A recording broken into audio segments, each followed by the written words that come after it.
Good evening, everybody. I'd like to welcome members, officers, and members of the public to this Licensing and Regulation Committee. Before the meeting starts, I'd like to invite the committee member and scrutiny manager to explain how proceedings will work and ensure officers joining remotely can hear and be heard. Thank you, Chair. So I think we're just joined by the one officer remotely. That's Jeanette Thompson. Can you hear us, Jeanette?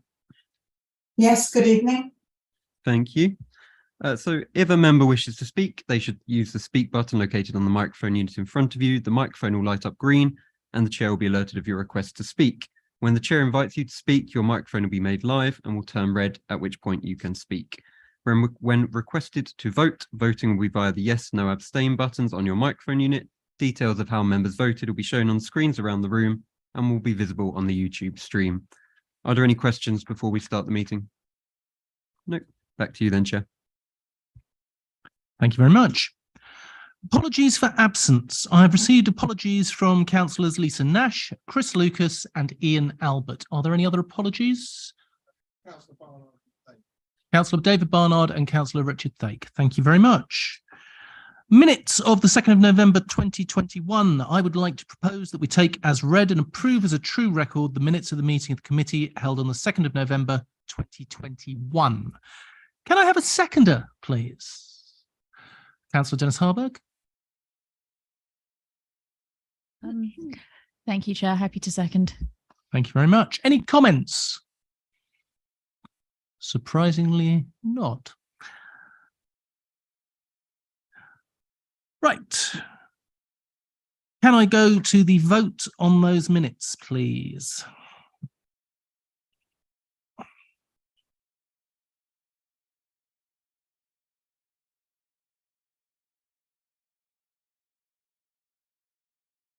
Chair, that motion is carried. Thank you, James. Chair's announcements. In accordance with council policy, this meeting is being audio recorded as well as filmed. The audio recordings will be available to view on mod.gov and the film recording via the NHDC YouTube channel. Members are reminded to make declarations of interest before an item. The detailed reminder about this and speaking rights is set out under the Chair's announcements on the agenda. For the purposes of clarification, in order to vote on an agenda item at this meeting, a member must be present for the entirety of the debate and consideration of that item. If a member leaves the room at any point on this item, they'll not be able to vote. Notification of other business. Before that, tonight I will be taking item 7, the annual report, ahead of item 6, the adoption of the HMO licensing policy. Notification of other business. There is no other business. Public participation. I have no public participation requests received. Is that still the case? It is. Which leads me on to item 7. Licensing Service Annual Report to be presented by Steve Cobb.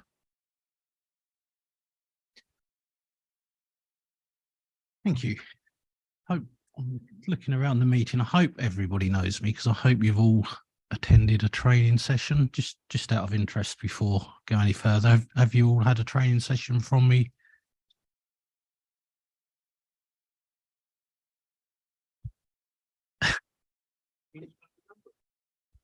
I can remember most of you, but there is one I'm struggling to remember, and I'm not going to shame that councillor, but they also looking like they can't remember either. So I'll check the records rather than name anybody. The reason that you're here this evening is it's been developed over a number of years that licensing produce an annual report. The reason for that is we have a specialist licensing committee whose main function previously had been to sit as a subcommittee and determine applications, but of course the role's far more than that, and it's developed over the years, and constitutionally now this committee can adopt non-statutory policies that are not reserved for council. So there was an enhanced role brought to this committee, and of course asking you to consider policies every 3 or 5 years and contribute to them and develop them. The obvious next step was to give you that involvement in the licensing process more. So rather than the licensing service just coming to you when we actually want something, it was decided that we'd produce an annual report to tell you what we'd been doing and what we intend to do. And then this committee can, in effect, act as a scrutiny committee and give your views on, good or bad, I should say, on what we're doing, what you think we should perhaps be doing if we're not, and any other contributions that you think would help us. And it's certainly helped over the years. I can think of 3 significant contributions that have come via this committee. We're now one of the few councils that have safeguarding mentioned in all of our licensing policies. That came from this committee. And to give credit where it's due, it was initially championed by previous councillor Mike Rice, but it had all member support on that committee. Those of you that have been on it a long time will remember that. We also had Councillor Tyson raise an issue that we had with wards that experience large-scale events and the need to engage more with the public and with members, and a new process has been put in place because of that. And then we also had Councillor Albert and his fellow ward councillors in, testing my memory now, Bearton, that had a couple of problem premises. And again, it changed the way that we liaised with the public, and those particular premises were not just licensing issues, and it enabled us to change our approach. Rather than just dealing with licensing issues and saying you need to go to somewhere else in the council, we was able to adopt a more one-size-fits-all response where we would liaise with our colleagues and give the customer some advice from all parties. So I'm hoping, no pressure, that you'll come up with some amazing ideas for me this evening. I just want to go through, I'm not going to go through the report verbatim, but I want to highlight some things, if that's okay, Chair. When I sat at the meeting last year, I promised a lot, and it's fair to say I haven't delivered all of it, but there is a reason for it that I just want to highlight. Last year when I delivered the report, we was just a licensing service, just me and 3 officers. We are now the licensing and community safety service. So I've inherited community safety as well. I've got an extra licensing officer, which is great. But as you can imagine, encompassing a new service into an existing service has taken some work. It's resulted in some of my officers having to step up and take more responsibility. You'll see from the structure diagram in the report that 2 of my officers are now senior officers with some responsibilities that I used to have, which has taken some training. And also to assist our colleagues in environmental health who are going through a really bad time in terms of officer retention and all the additional pressures of the pandemic and the fallout of the pandemic. We inherited the licensing of houses of multiple occupation, skin piercing, caravan sites and park homes. So we've had a big increase in workload. So I just wanted to highlight that when I point out that we didn't achieve everything that I'd hoped for, but equally I'd like to think that when you see the report, we've achieved quite a bit. I don't want to go through all of what we do. You'll have seen it in the report. I've mentioned the new things that we take on. If I can start with the inspections, I did promise last year that the number of inspections that we would do would vastly increase. We wanted to take a much more proactive rather than reactive approach. Unfortunately, that hasn't been possible due to predominantly to the reasons that I've given, but I've put in the report for you to look at 3.4, the new inspection process that we're using. All of the visits that we will be logging on our system, that some we didn't previously do, some we did do, but we didn't actually log them. So we've got a much better process for logging them and reporting them. That schedule's already in place. And so I don't want to sound like a stuck record for those of you that heard me last year, but next year the report will have many more inspections on it because we're over the worst of what we've had to cope with in terms of upskilling and adapting to the new world, and we have started work on inspections.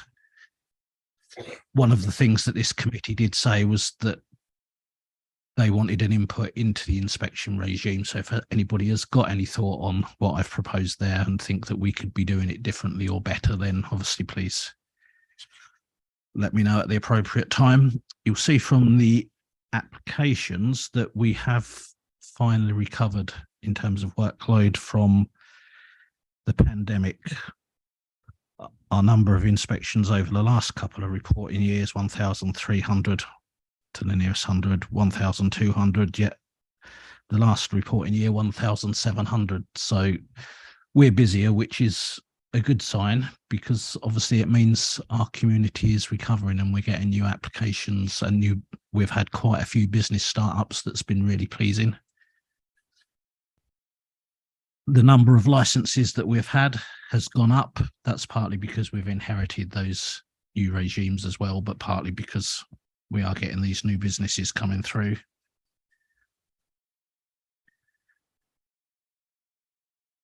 From learning in the pandemic what we did when we had to adapt to delivering a service that we couldn't deliver face-to-face, that historically has been delivered face-to-face, we had to introduce a load of measures that we never thought would actually be logistically practical, but they worked during the pandemic. The trade liked them, and we've kept them going. So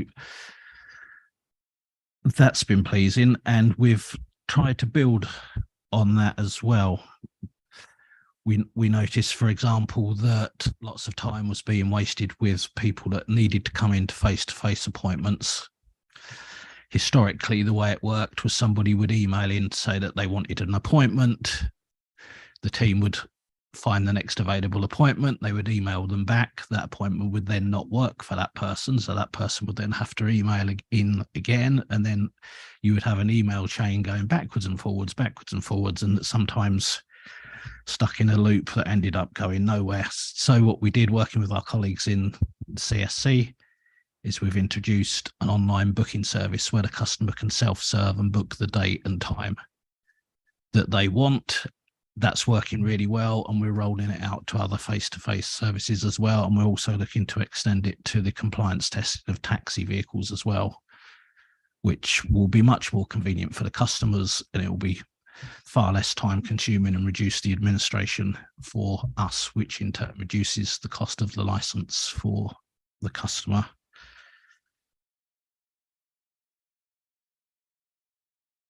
Some positives: we introduced in a recent change to the taxi policy, that this committee adopted a taxi policy that said we was moving away from a taxi driver doing a DBS when they first became a taxi driver, and then doing a DBS each time that they renewed, and relying on that driver to tell us in the intervening 3 years if they'd done something improper. This committee approved a change to the policy that said it was mandatory for them to sign up to the DBS online service. That means we can check that DBS at any time, and it will tell us if there's been a change.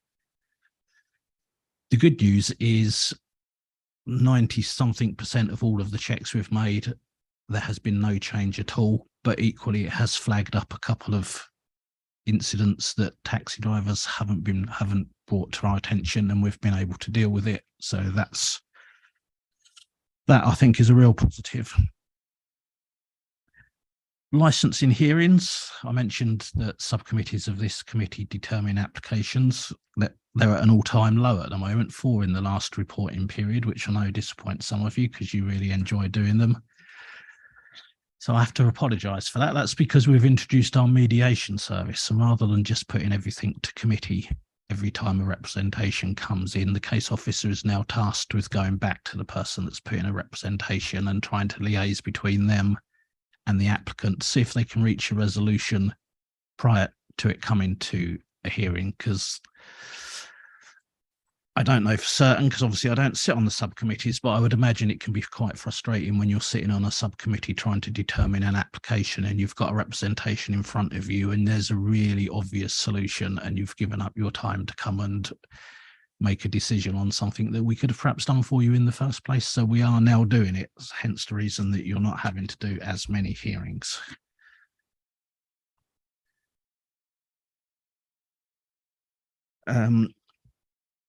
Apart from the HMO policy that we'll come on to later, there have been no policy requirements for you to look at as a committee in the last reporting year, but there will be a number coming up in the next year. Certainly the taxi policy, charitable collections, street trading and caravan and camping site policy will need looking at. So there will be quite a bit of work for you to do there.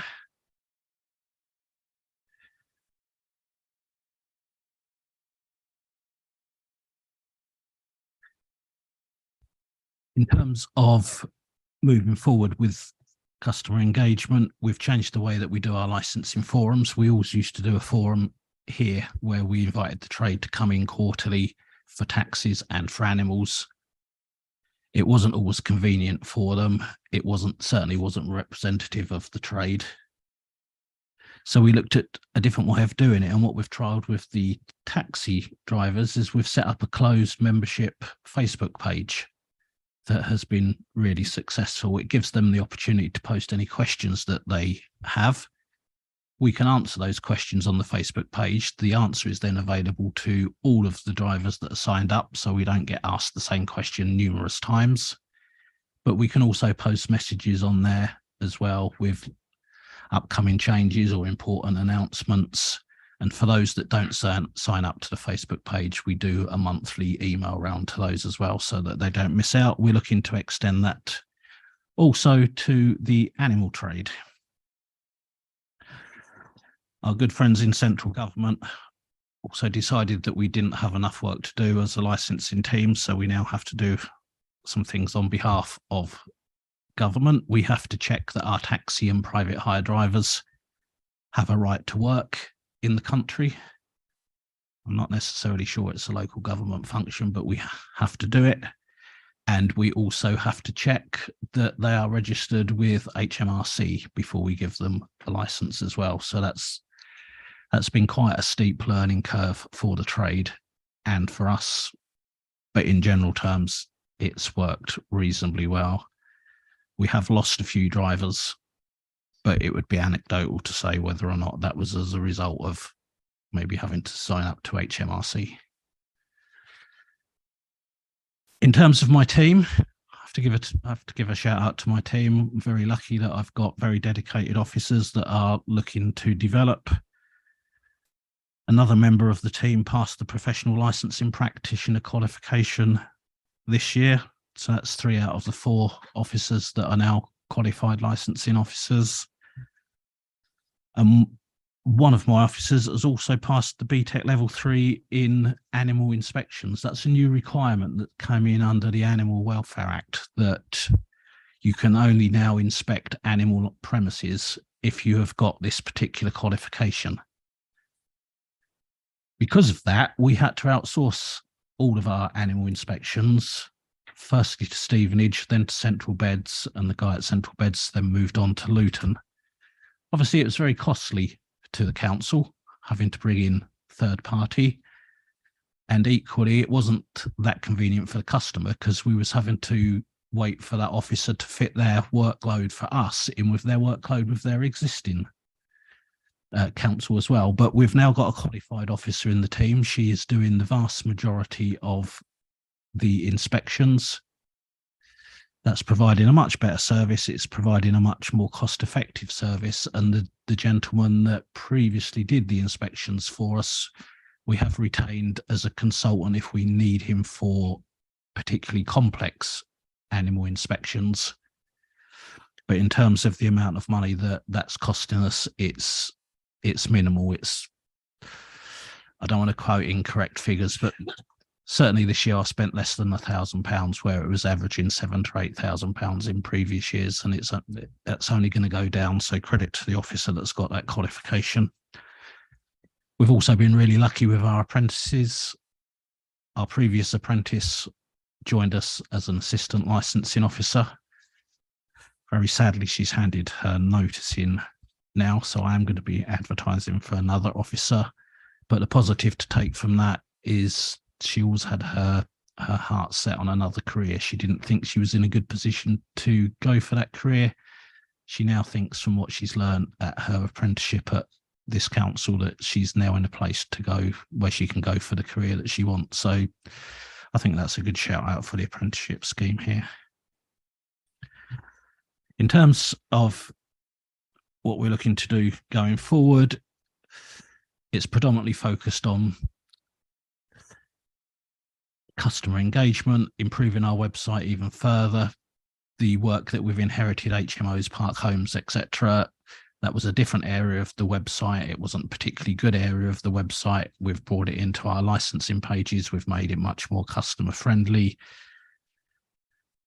And hopefully we're providing a better service. And to give an indication of that, if I can just highlight the work that we're doing with the taxi trade. We had worked really closely with the taxi trade. It's been an up and down relationship over the years. Not because we had necessarily done anything wrong or the trade had done anything wrong. It's just how council taxi relationships tend to work across the country. But we've got ourselves in a really good position. Unfortunately, we lost that when we put out a taxi fares proposal that they didn't like. But you can find positives in everything, and the positive that's come out of their disappointment is they've formed a trade association that are working much more closely with us now. They meet with myself, Councillor Prendergast, Councillor Willoughby on a quarterly basis. They meet with my team and as and when, so that we can work closer together and we can build up that relationship. And as a result of that, they've come up with a really good idea that we are currently trialing at the moment. Historically, they send in their application for a vehicle license. The last part of that is they come to the council offices on a Wednesday. We check their vehicle. It's called a compliance test. We say, yes, your vehicle is okay to be licensed. Thank you very much. They drive off. We go back into the office. We double check that the paperwork's all there. We produce their license plate. We send it out in the post. Costing a huge amount of money to send it out in the post. Postal strikes meant that the plates didn't always turn up when necessary. Perfect example of that is some plates were posted out the last Friday before Christmas that were supposed to take effect from the 1st of January, but there was postal strikes. You can imagine what happened. So what we're trialing now is a scheme where if the taxi driver gets all of their paperwork in 48 hours before they come in for their compliance test, they're handed their plate at the end of the compliance test. The trade are really happy. It's cut down our administration costs. It's cut down our postal costs. And I think that there's other savings there as well. So we've set up, we're calling it a task and finish group. I know that's really that's a member thing, but we've pinched that off of you. So we've set up a task and finish group on taxi administration. I'm not on it. They didn't want me on it. But there's trade involvement and my office is involved, and they gave me a report earlier today, so I could just update you, and they think that they've been able to make further administrative and cost savings that they're trialing at the moment and working with the trade on. And if that works, we're hoping to do it with other elements of the trade as well. I'm nearly finished. When you give me a microphone, I do tend to talk. So I was waiting for the chair to tell me to stop. One of the things we're particularly proud of, albeit it came from members in the first place, but of course I can take credit for anything. We are involved in looking to promote a women's safety charter across our licensed premises in the district. It's been led by the Community Safety Partnership. We've got a Women and Violence Against Women and Girls subgroup that is chaired by the local police inspector. It's got all of our Community Safety Partnership groups on it, and they're looking to roll that out across the district. Their meetings are at a very early stage, but they're looking for some feedback. I know the upcoming cabinet panel on something is thank you, 20th of February. I'm writing a paper for some discussions there, but equally, if you've got any ideas tonight, they would be more than welcome that I can pass on to the inspector. The whole idea is that we bring together the good work that our licensed premises are doing already, but make it consistent across the district, so that if anybody goes in any licensed premises anywhere in the district, they know that they're going to get the same level of service and protection, and then they're not going to be in a position where they, for example, go up to the bar and ask for Angela, and the bar staff say there's nobody in here called Angela, because that defeats the whole object of having things like that in place. We are looking to place a bid with the Police and Crime Commissioner so that we can roll out some training for the bar staff in those premises as well.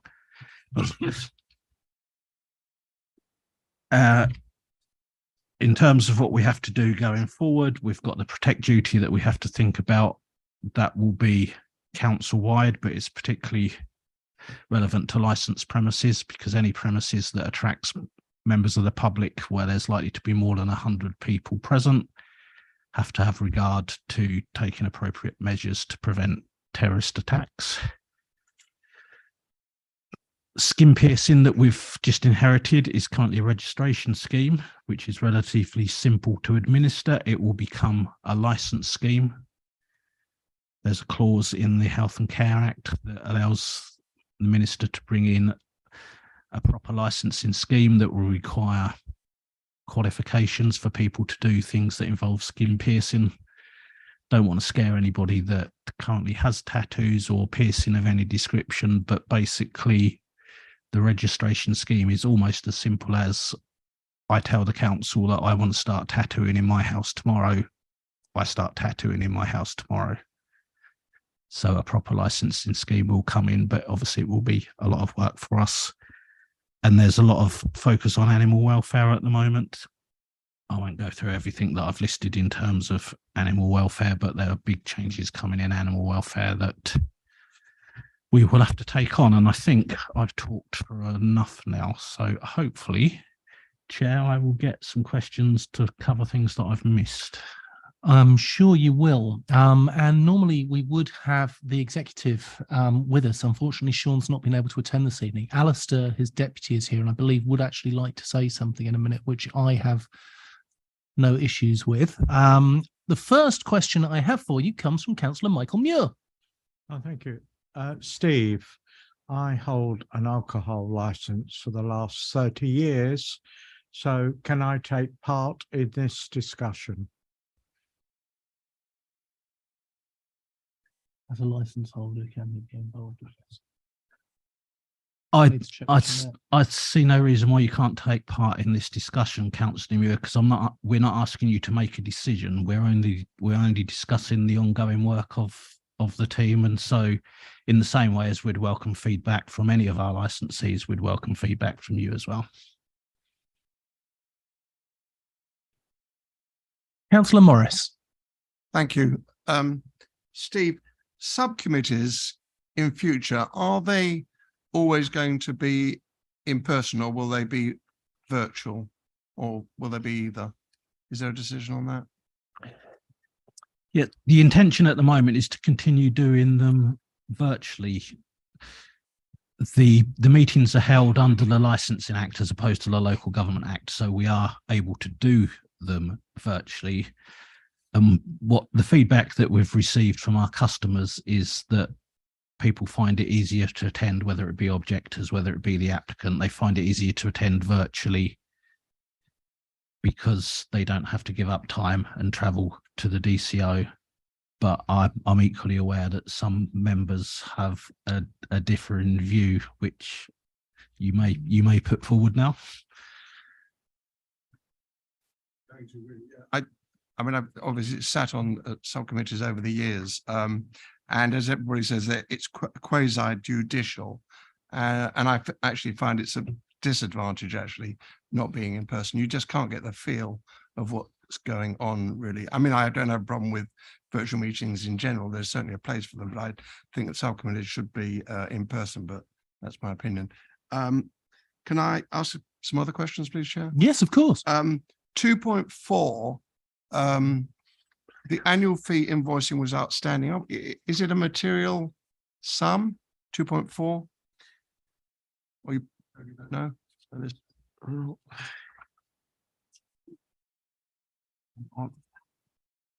Bear with me.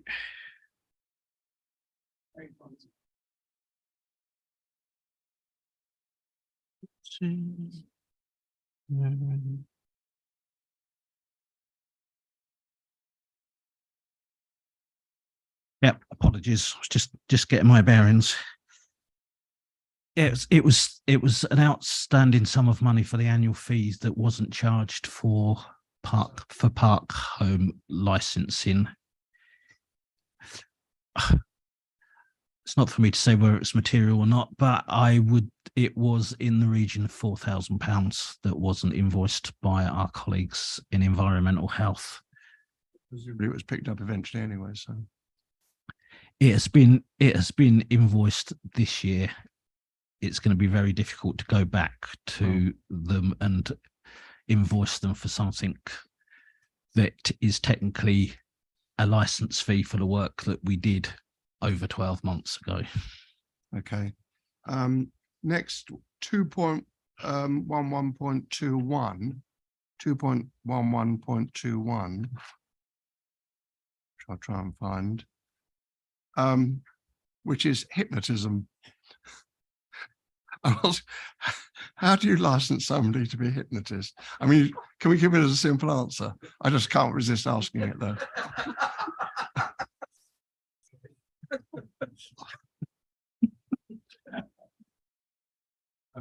Oh no, Councillors Mason and Plater between them have nicked my comedy response there. But I was going to say it we don't do it through a face-to-face meeting, but it's just a registration scheme, and all that we have to do is obtain references from them, make sure that they're the member of the national body, and anywhere that they've performed in the past there hasn't been any repercussions. Next item, sorry, 2.1123, houses in multiple occupation, same page, 167. Did I read somewhere there are about 200 of those in the district? Yes. Houses in multiple occupation? That's the number that's in it. That's a difficult question for me to answer, because there's two types of houses in multiple occupation. There's those that don't meet the mandatory requirements for licensing that are dealt with by our colleagues in environmental health, and there are those that meet the requirements for mandatory licensing that we pick up. There's, from memory, there's 40 that are licensed, but I am aware that there are a large number that don't meet the licensing requirement.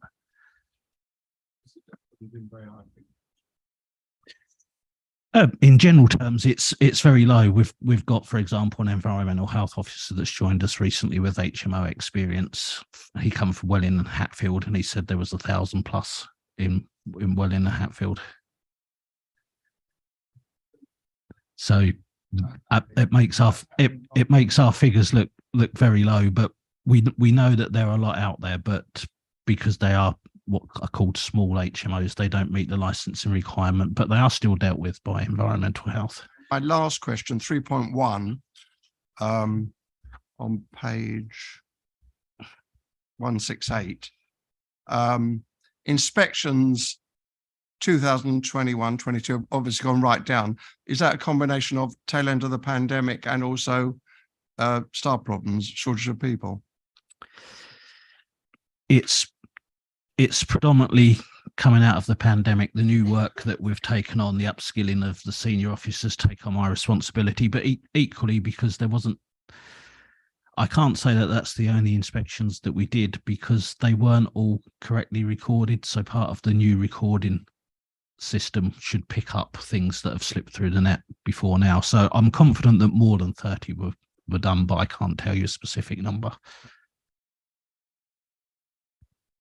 Thank you very much, Councillor Morris. Councillor Dennis Harburg. Yes, thank you very much, Chair. And I think Mr. Cobb doesn't need me to congratulate him on his pace in including the Women's Safety Charter in this report at all. He knows my views on that very well.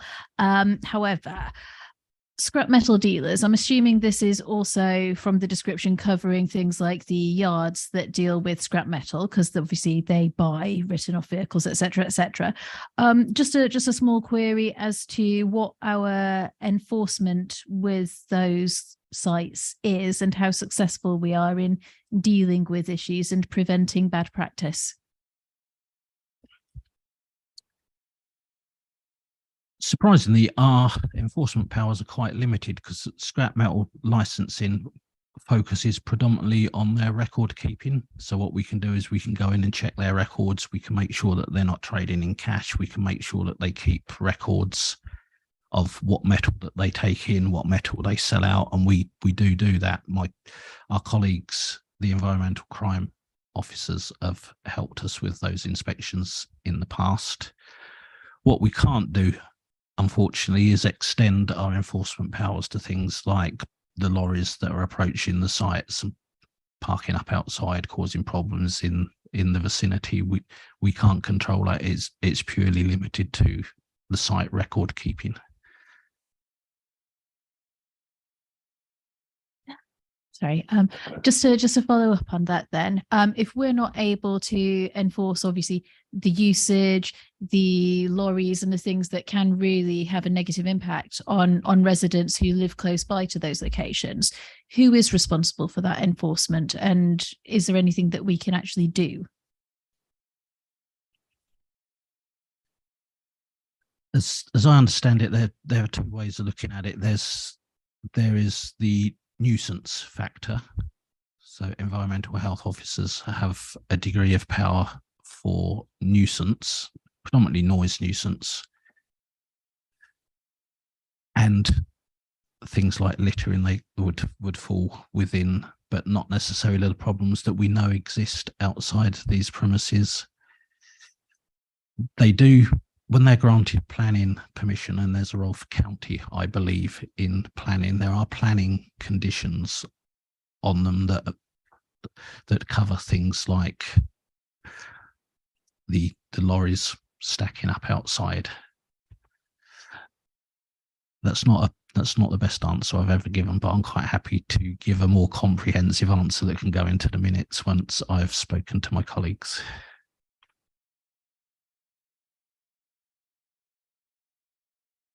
I have a couple of questions as well.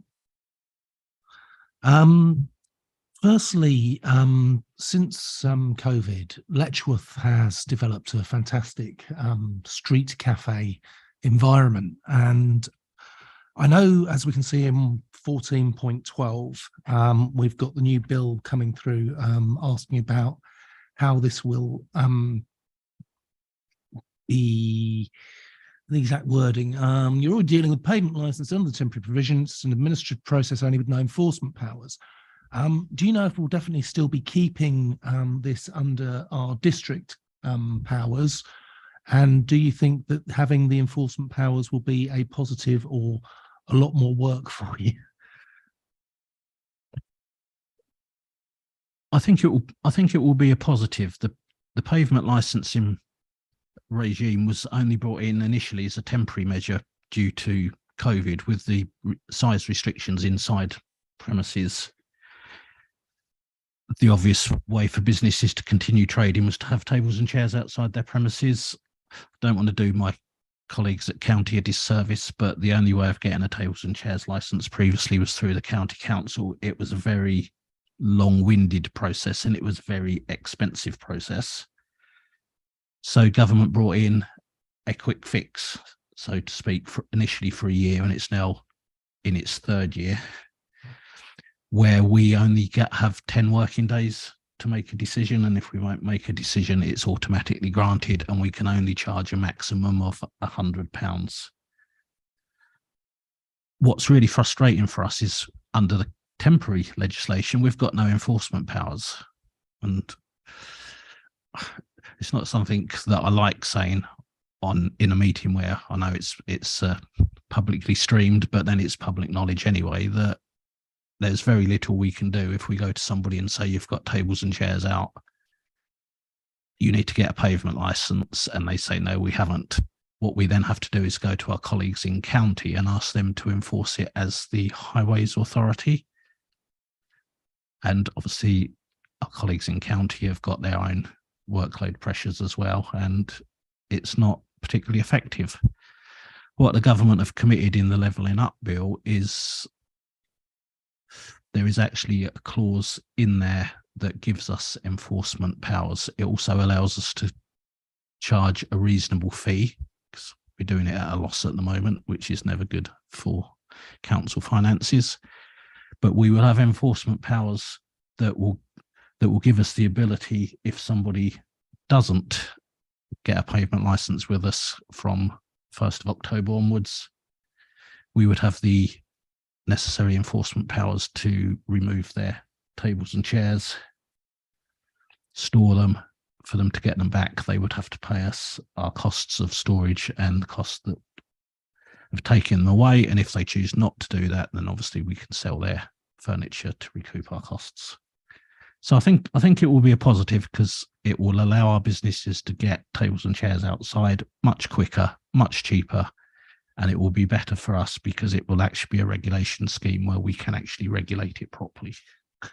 Brilliant, thank you. Second question was about the HMOs. In my area, the biggest complaint I get about HMOs is parking and the multiple cars that these tend to bring. I didn't see anything in the paperwork about parking. Is this something that is able to be considered or not? Unfortunately not. The vast majority of HMO licensing comes from various statutory instruments and regulations, and it's very prescriptive what we can apply license conditions on, and parking isn't one of them. Where there are parking issues or antisocial behaviour issues that could possibly be linked to parking noise issues, they would be issues that we would have to work with our colleagues with the appropriate enforcement powers to resolve. But it's not something that we would just turn a blind eye to and say, well, it's not something licensing can deal with, so we're not going to deal with it. We'd find out the appropriate agency that could deal with it and try and work with them. Excellent. I don't see any other requests. Now, Alistair, I don't know if your microphone will work, but if you would like to, oh, sorry, Councillor Muir's just come in there. My question is on HMOs.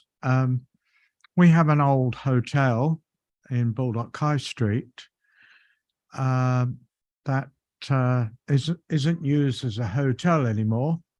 So the people staying there aren't paying for their rooms. Would that come under an HMO? Apparently there's about 19 people in there at the moment. So is it still classed as a hotel or is it an HMO? So Councillor Muir is asking about the homeless shelter, just in case anyone didn't pick up on that. Sorry, Chair. Sorry to intervene at this stage, but members might be aware that there's a legal challenge going on at the moment. So I'd rather we didn't discuss this particular issue in the licensing committee.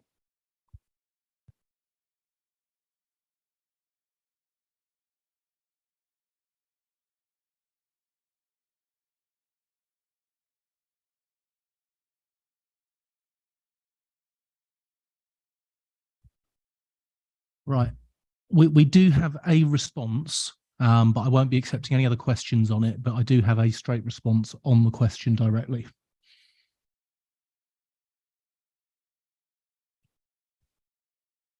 Bearing in mind the advice of the monitoring officer, my response would be simply, it's not an HMO.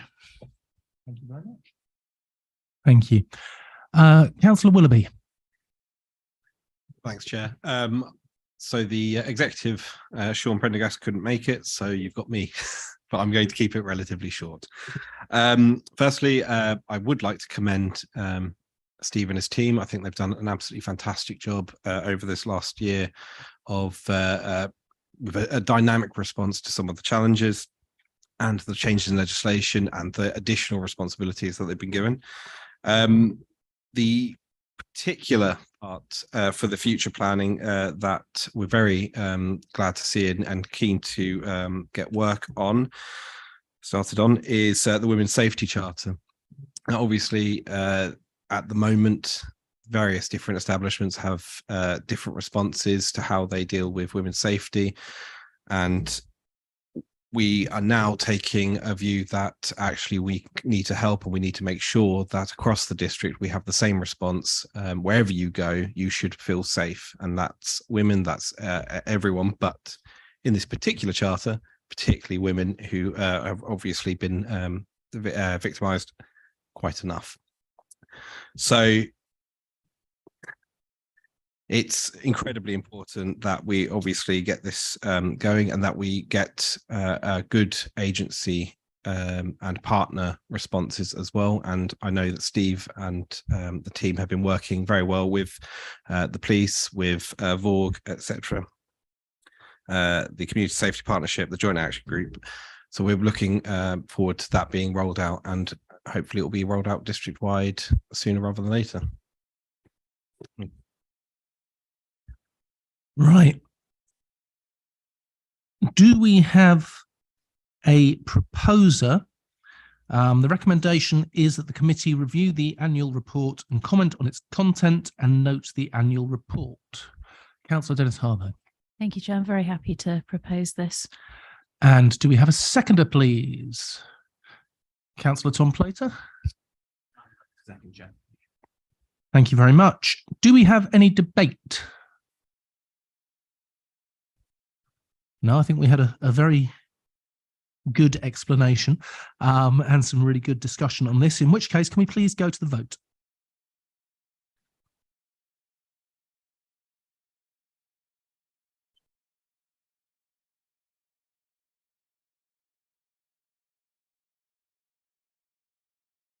Chair, that motion is carried unanimously. Thank you very much. We will now go on to item 6, the adoption of the HMO licensing policy. Steve Cobb to present. Thank you, Chair. What's the opposite of declaring an interest? Can I declare a lack of knowledge in HMO licensing? Because I'm still trying to upskill on this. So if you can ask me some really technical questions, I may have to come back to you on that. Why we're here this evening, though, is, as you've learnt from the annual report, is that we have inherited this from our colleagues in environmental health. One of the things that we as a licensing team have always been very keen on is having a transparent licensing policy, so that anybody that wants to get a license, anybody that holds a license, or any member of the public that potentially wants to challenge a license has got a document that they can go to and have that information readily to hand. For various reasons, pandemic amongst them, lack of regular staff turnover, our colleagues in environmental health never managed to put a policy together, not because they didn't want to, it's just resource didn't allow them to. But what they did have, and what we did inherit, was standards for houses in multiple occupancy, fire safety standards, minimum standards, standard license conditions, their position on selective licensing, their position on additional licensing. But it was lots of individual documents that, unless you knew that you needed each of the individual documents to make an informed decision, you wouldn't have necessarily known A, where to find them, B, that you needed them. So we're in the unusual position this evening, whereas normally when I come to you, I say, here's a policy that's been out to public consultation, here's the feedback, what would you like to do, members? We haven't been out to public consultation. What I'm looking to do as a starting point is I'm asking you to adopt all of the various individual pieces of information that we've inherited into one single transparent policy. I would prefer not to enter into discussions about the standards and whether or not you think they're appropriate tonight. Obviously, it's chair's discretion, and I'll answer any questions that I get asked to answer. However, what I would say is that the existing standards that have been used to put this policy together are the standards that all of our current HMOs comply with. And so if we did look to change any standards, it would impact on our existing HMOs, and it would only be right that we went out to public consultation with them about any proposed changes. So I think what I'm saying to you today is, can we adopt this single document, bringing everything that we've used over the last few years together into one single starting point policy? And then if you think it needs revisiting, then it can be revisited in the same way that any policy can be revisited. It's a policy that is within the remit of this committee to adopt and to amend. And so I'm asking you if you would be prepared to adopt the policy as published in the report.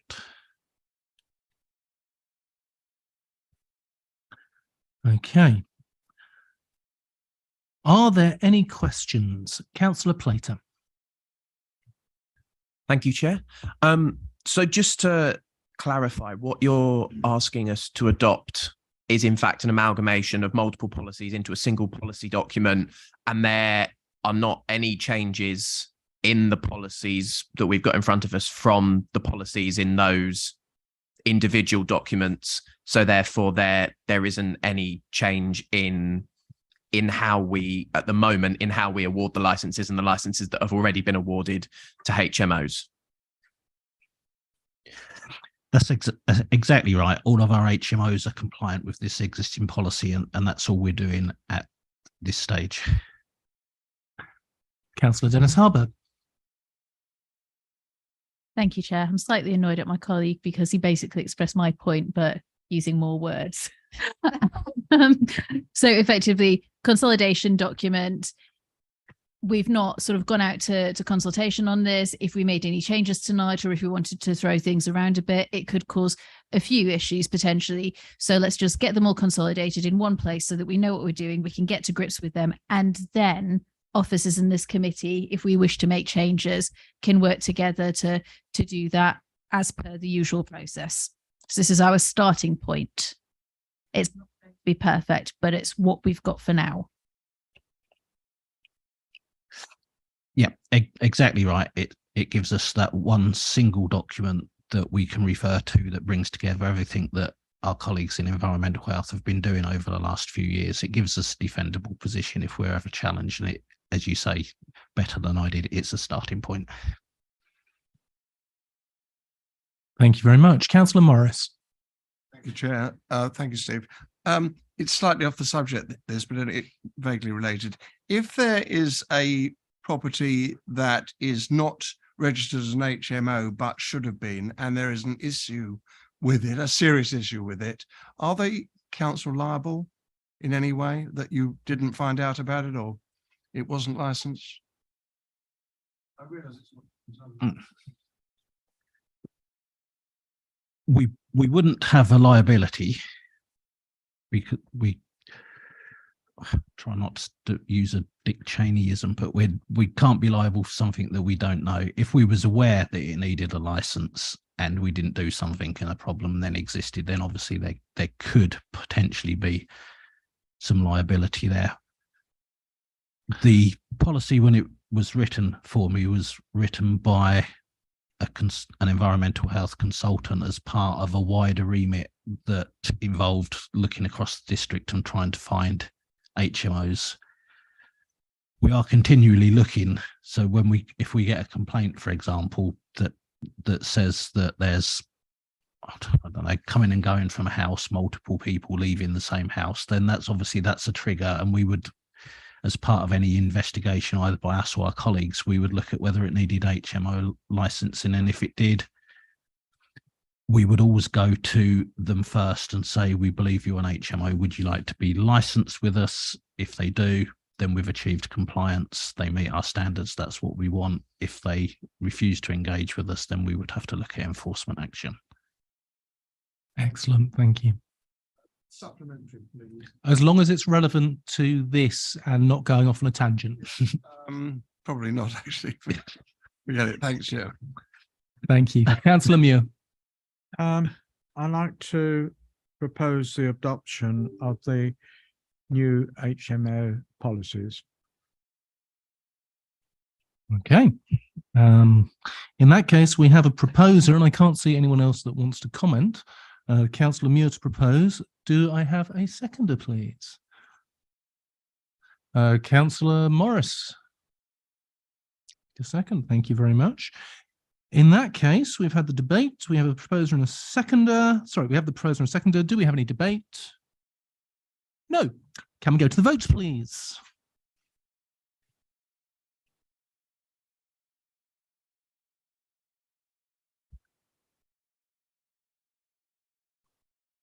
Thank you, Chair. That motion is carried unanimously. Also.